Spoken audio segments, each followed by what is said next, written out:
August was another month of growth asset volatility.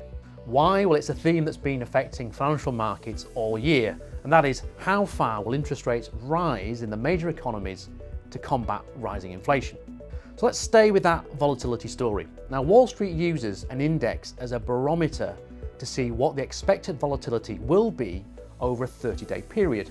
And this index hit a 7-week high recently due to expectations of further interest rate increases into September. And this comes on the back of US inflation data, which is still running near its highest level in more than 40 years. And this is a similar story in the UK. So this volatility has also come on the back of some strong words from the US Federal Reserve Chair this month. So what he said was, while higher interest rates and slower economic growth and softer labour market conditions will bring down inflation, they will also bring some pain to households and businesses.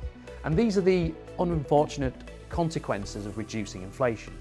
So let's pick up on that economic growth story. And as central banks have raised interest rates in recent months in response to escalating prices, this makes borrowing more expensive for companies and for individuals. And this has fueled the current concern that economies are going to fall into recession. And consumers, well, they're grappling with rising energy costs and surging household prices. And this continues to underpin a very challenging cost of living crisis.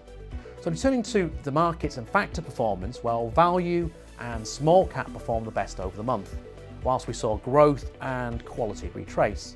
This performance in turn has impacted ESG funds, which of course are more growth factor led.